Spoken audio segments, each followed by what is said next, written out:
सीधी करना तस्वीरें चाहता दिखा रहे हैं हम, जहां वित्त मंत्री निर्मला हूँ। सीतारमण राष्ट्रपति से मिलने पहुंची हैं। राष्ट्रपति ने बजट को लेकर के मंजूरी दे दी है और ये सीधी तस्वीरें जहां निर्मला सीतारमण अपनी पूरी टीम के साथ मौजूद हैं राष्ट्रपति भवन में। और अब से कुछ ही देर में बस बजट पेश होने वाला है। राष्ट्रपति बजट को लेकर के चर्चा भी कर रही हैं। सीतारमण की पूरी टीम मौजूद है राष्ट्रपति भवन में। ये सीधी तस्वीरें आपको दिखा रहे हैं।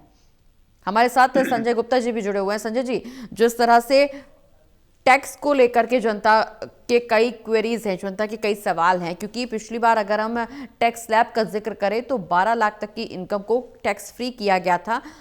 कुछ उसमें टर्म्स एंड कंडीशंस जरूर थे, लेकिन इस बार उम्मीद जताई जा रही है, लोगों की मांग भी ये है कि इस इनकम को 12 लाख की जगह 15 लाख किया जाए।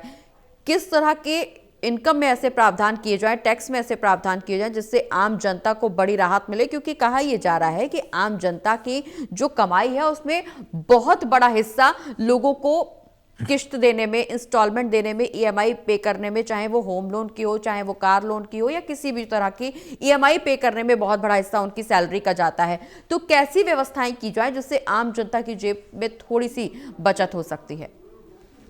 देखिए, पिछले बजट के अंदर केंद्र सरकार ने एक मैसिव छूट इनकम टैक्स के अंदर दी थी, जिसमें सैलरीड पर्संस के लिए 12,75,000 रुपया का जो है इनकम करीब करीब टैक्स के एम्बिट से बाहर हो गई थी।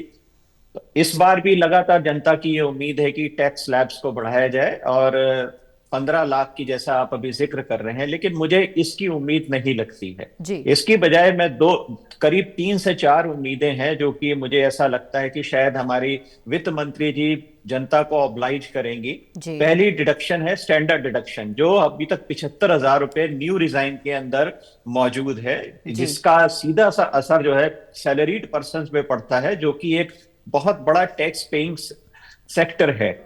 मेरी ये उम्मीद ऐसी लगती है कि इस स्टैंडर्ड डिडक्शन को 1 लाख से या 1.25 लाख रुपया मिनिमम कर देना चाहिए, ताकि जो इन्फ्लेशन का इम्पैक्ट है वो इसके अंदर ठीक से आ जाए। सेकेंडली, अभी देखिए करीब 75% लोगों ने न्यू टैक्स डिजाइन को ऑप्ट किया है, जी जो कि एक अपने आप में काबिले तारीफ एफर्ट है गवर्नमेंट की तरफ से भी उस रिजाइन को पॉपुलर करने के लिए। अब उस रिजाइन के अंदर साहब जो मेडिकल इंश्योरेंस 80D के अंदर रिबेट मिलती थी वो अवेलेबल नहीं है। अब जो राइजिंग मेडिकल कॉस्ट है, आज आप कभी भी आपके फैमिली के अंदर या कहीं भी कोई बीमारी आती है या कोई आदमी बीमार पड़ता है, तो आपके जो मेडिकल बिल्स हैं वो 2 लाख, 3 लाख, 5 लाख, 10-10 लाख रुपए तक पहुंच रहे हैं। और आपके पास जो मेडिकल इंश्योरेंस है वो आपकी कॉस्ट जो है उसकी लगातार बढ़ती चली जाए। आप ये देखिए, एवरी ईयर जो मेडिकल इंश्योरेंस कंपनीज हैं वो मिनिमम 10% की कॉस्ट बढ़ा देते हैं, और इससे जो है डबल इम्पैक्ट जो है वो पब्लिक के ऊपर, एट लार्ज जो टैक्स पेइंग कम्युनिटी है उसके ऊपर पड़ रहा है। आप ये देखिए, अगर आप सीनियर सिटीजन हैं तो एक मिनिमम 10 लाख के इंश्योरेंस के ऊपर आपकी 70 से 80 हजार रुपए की कॉस्ट जो है वो जा रही है, जो कि बड़ा पेनफुल हो जाता है। तो मेरी वित्त मंत्री जी से बड़ी गुजारिश है कि 80D का जो मेडिकल इंश्योरेंस है जी उसकी एक तो रिबेट की स्लैब बढ़ाई जाए, जो 25,000 50,000 पे कैप्ड पड़ी हुई है, इसे एटलीस्ट 50,000 से लेके 1 लाख रुपए तक कर देना चाहिए। और सेकेंडली, इसको जो है न्यू टैक्स डिजाइन के अंदर अलाउ कर देना चाहिए। अगर ये न्यू टैक्स डिजाइन में अलाउ हो जाता है विद स्टैंडर्ड डिडक्शन, तो आप ये मान के चलिए कि करीब 1 से 1.5 लाख रुपए का एक indirect benefit without tweaking the tax slabs वो आम जनता को, आम पब्लिक को, सैलरीड क्लास को, सेल्फ एम्प्लॉयड पर्संस को अवेलेबल रहेगा।